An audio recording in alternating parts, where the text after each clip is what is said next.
countdown for blast off.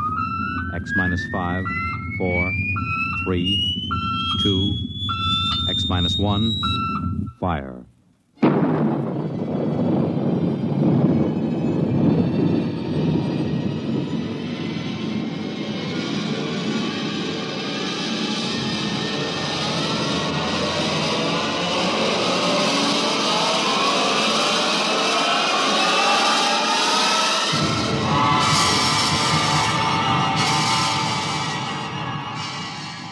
From the far horizons of the unknown come transcribed tales of new dimensions in time and space. These are stories of the future, adventures in which you'll live in a million could-be years on 1,000 maybe worlds. The National Broadcasting Company, in cooperation with Street and Smith, publishers of astounding science fiction, presents X minus 1.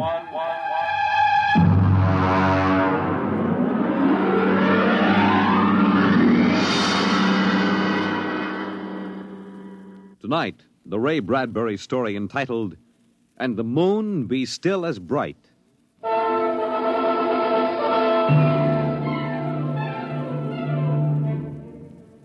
The first 3 expeditions from Mars left Earth in a mushroom of flame, arced through the atmosphere, and finally dwindled to tiny specks in the big eye of the Mount Palomar telescope, and then were lost to sight forever.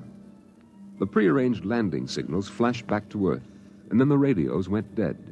One after the other, ships had disappeared and were never heard from again. But still the rockets came. The 4th expedition emerged from the silent gulfs of space, angled down toward the floating red disk of Mars, down into an orbit as the order came to land. The last blast of the bow jets broke red against the blue desert sands, and the ship slid to a halt at the edge of a vast city that reflected the icy glare of the moonlight. For a while, all was still. All right, Parkhill. Open the airlock. Aye, sir.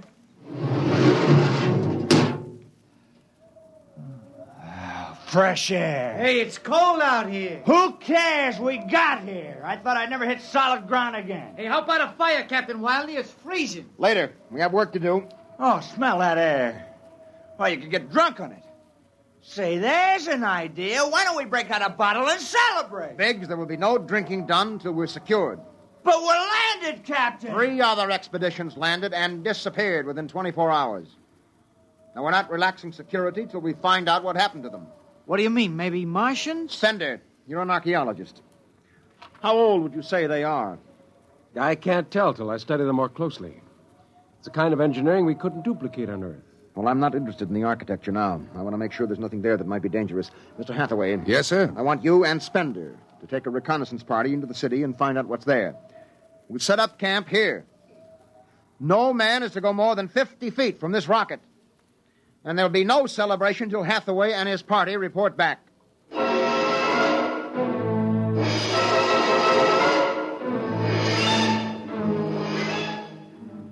In the sea bottoms, the wind stirred along faint vapors, and from the mountains, great stone visages looked upon the silvery rocket and the small fire.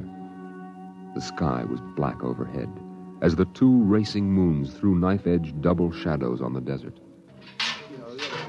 All right, come and get it. Ciao. Hey, what do you got to eat, Jackie? Sorta smothered in cold chicken fat. Good. I thought it was something I couldn't eat.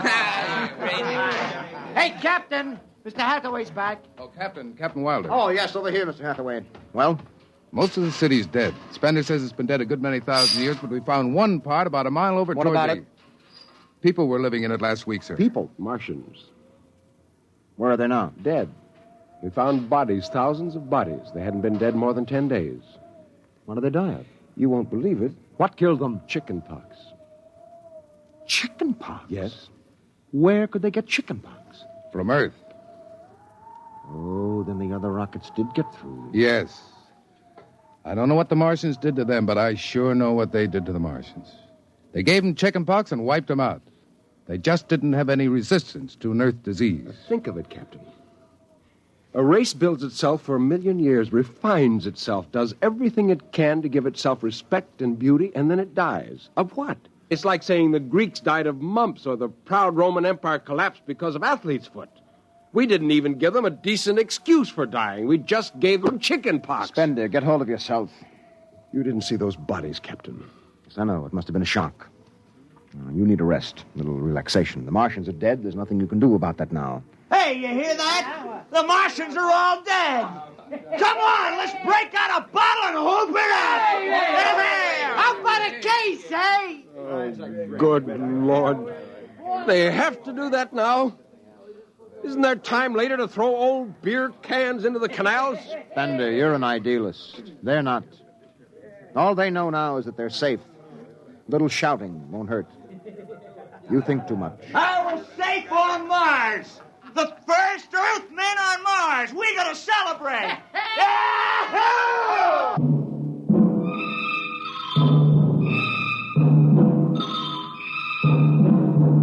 20 bottles were opened and drunk. The voices got louder. The earth laughs and shouts echoing across the empty Martian sands. Spender listened to the wind over his ears, cool and whispering. He felt the land getting cooler. The stars drew closer, very near. The air smelled clean and new. He looked at the cool ice of the white Martian buildings over there on the empty sea lands. Oh, what a woman! Oh. Hey, what do we do with these empty bottles? Save 'em, stupid. There's a 2-cent deposit. Throw them away! Hey, wait. How about that building? 2 to 1 on a buck. I can heave one right through that window. You're on. All right, here goes. Bullseye! Hey, double or nothing on the next shot. Put that bottle down, Biggs. Who's there, Mr. Spender? Stop smashing those windows. What's the difference? The planet's ours now. I guess I can do anything with it I want. Drop that bottle or I'll knock your teeth out. Yeah? Hey, just watch me. I warned you, Big. Hey, come on. What's going on here? Spender! I hit him. He's crazy, Captain. He just walked up and slugged me. All right, Biggs. Spender, you come with me. Now, suppose you explain. What was the idea? The noise, the drunken brawl. Spender, the men are tired. This has been a long trip. And you have a different way of seeing things. No, I'm seeing things all right. I'm seeing how we'll ruin Mars. We'll rip it up and rip the skin off the way we've already ruined Earth. Is that why you hit Biggs? Yes. I couldn't stand the idea of them watching us make fools of ourselves. Them? The Martians. They're dead. They're all dead. But they know we're here. Doesn't an old thing always know when a new thing comes? We've come a long way to smash their windows and spit in their wine. Well, maybe you're right. But I'm still going to fine you $50 for that fight. Now, come on, Spender. Suck in your chin. We'll go back there and play happy.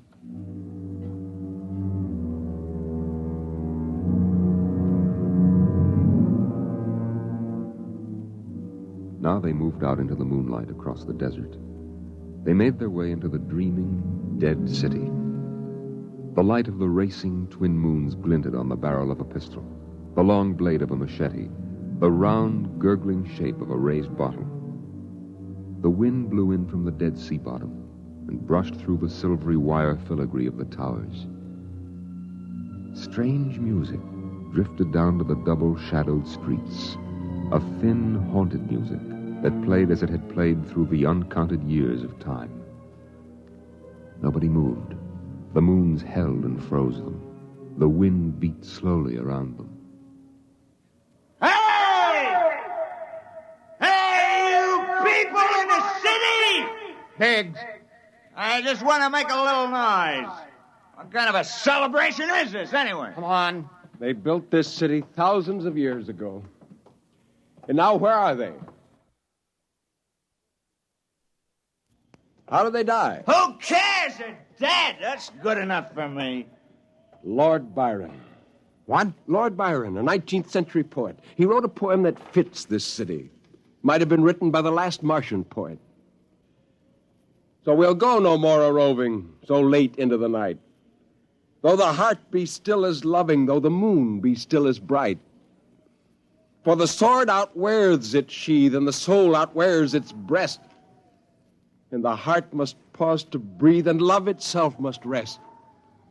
Though the night was made for loving, and the day returns too soon, yet we'll go no more a-roving by the light of the moon.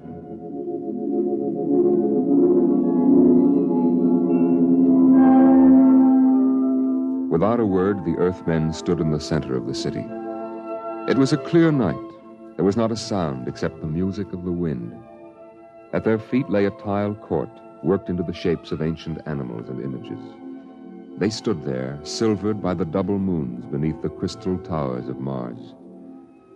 And then Biggs was sick, and the sour stench of liquor filled the cool air. The men of Earth had come to Mars.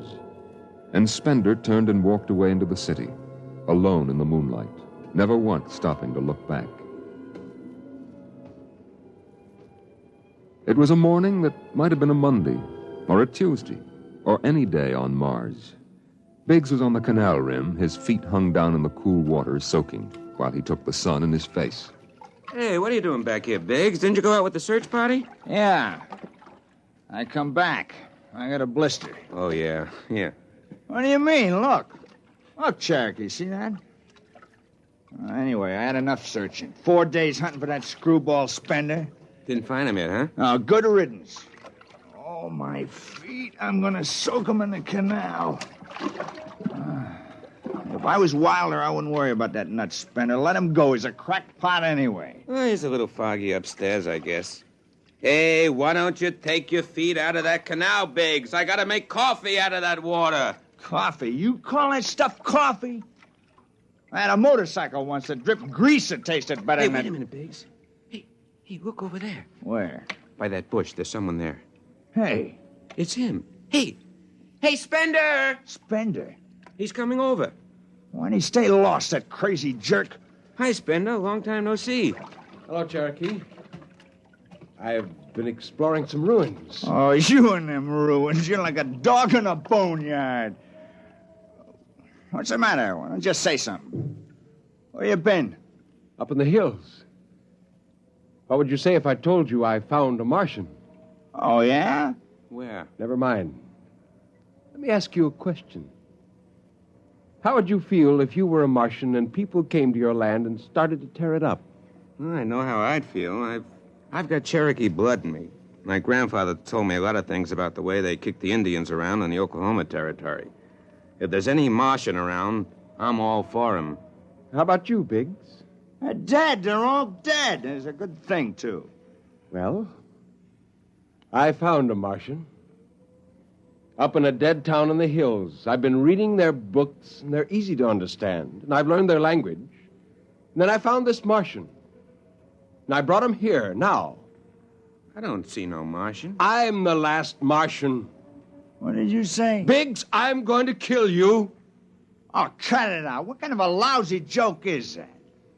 And now, don't put that gun away. You're kidding, huh? Spender, you're... He's dead. You killed him. You can come with me, Cherokee. You're an Indian. You know how the Martians would feel. You can be with me in this. You killed him. You just killed him. He deserved it. You're crazy. Maybe I am. But you can come with me. Come with you for what? Go on, get out of here, you crazy murderer.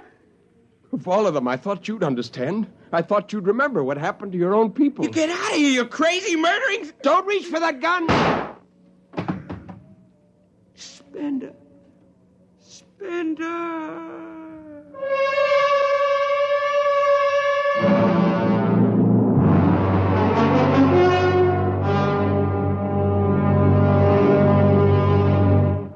Hathaway, break out the arms locker. Issue pistols, rifles, and grenades. Yes, sir? And you'd better get the Bible out of the navigation chest. We have to bury these two.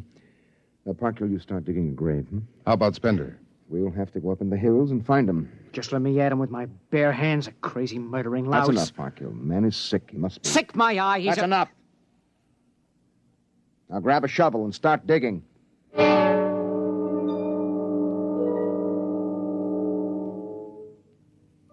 Spender saw the thin dust rising in the valley, and he knew the pursuit was beginning. The sun burned farther up the sky, and the blue sand drifted lazily across the sea bottom below. He sat beside a quiet pool 10,000 years old and held a silver book. Through the house played the strange wind music of ancient Mars, and he heard voices whisper in his mind.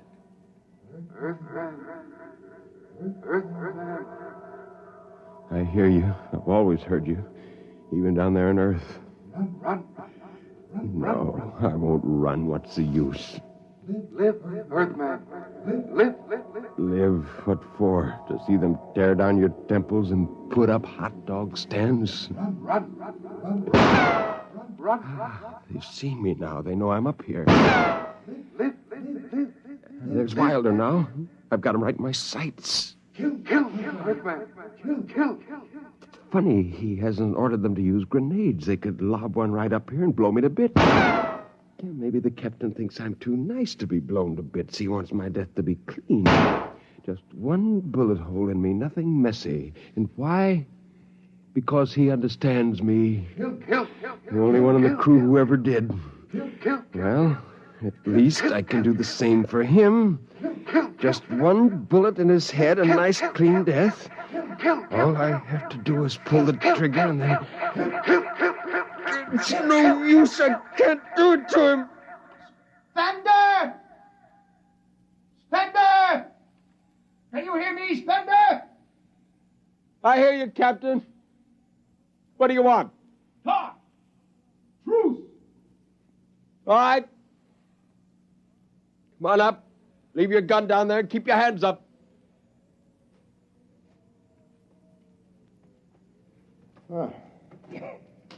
That's quite a climb.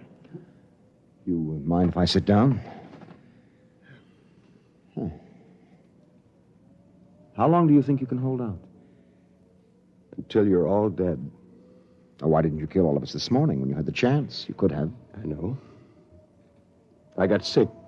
After I started killing people, I realized they were just fools and I shouldn't be killing them, but it was too late. So I came up here where I could get angry again. Why did you do it?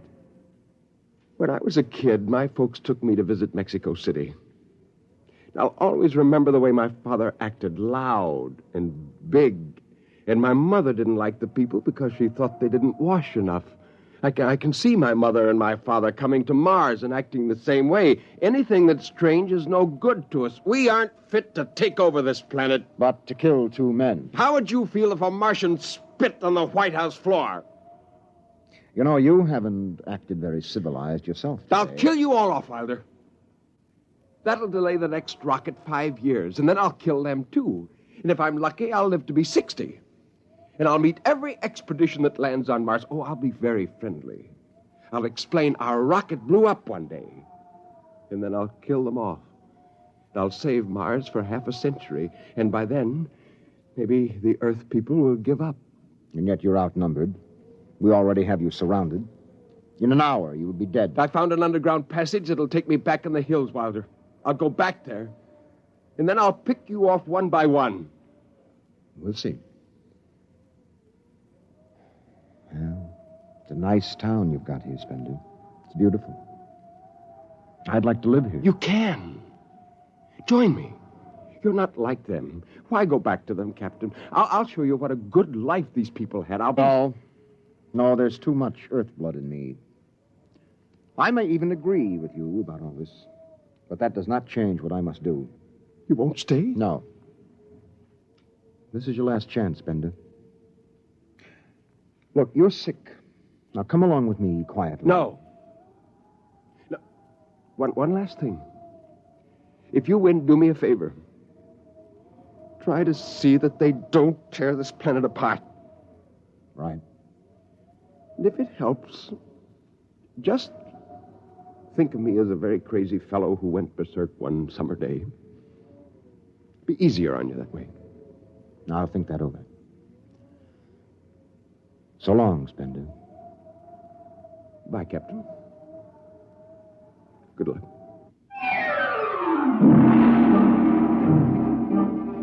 The men spread out again, walking and then running on the hot hillside places where there would be sudden cool grottos that smelled of moss, and sudden open blasting places that smelled of sun or stone.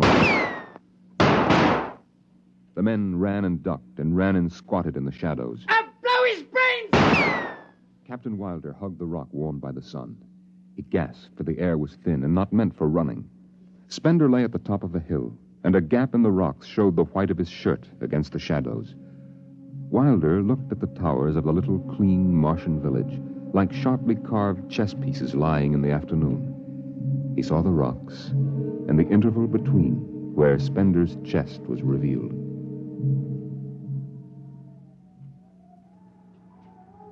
Go on, Spender. Get out. You've only got a few seconds to escape. Go on, get out of the caves. Come back later. You go now. I've got to win this. I've got to think that I'm right and pull this trigger. Go now. Get out. I'll get him! A slug in the head, I'll blow his bloody brains! No, Parkhill! Put down that gun. I'll do this myself. Spender. Why didn't you get out? Why? Why? Why?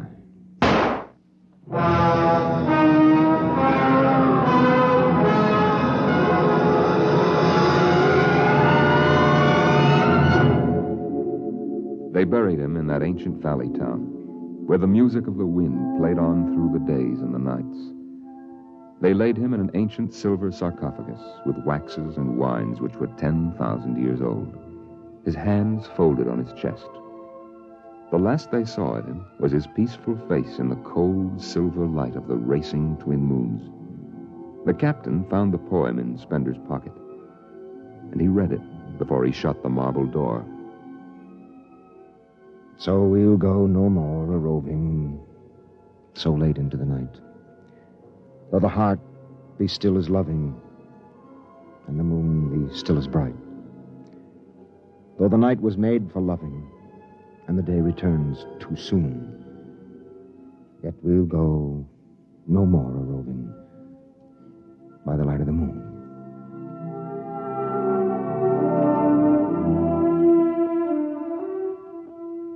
The next afternoon, Parkhill did some target practice in one of the dead cities, shooting out the crystal windows and blowing the tops off the fragile towers.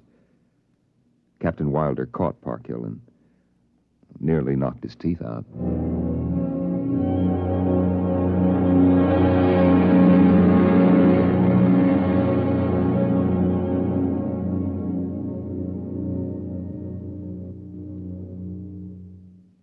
You have just heard X-1, presented by the National Broadcasting Company in cooperation with Street and Smith, publishers of astounding science fiction.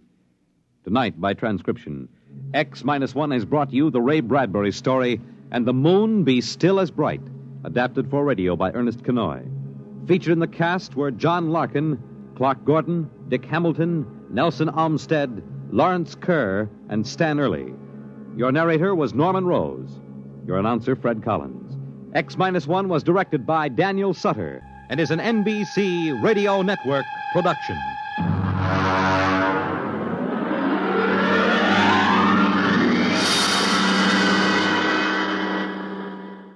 X-1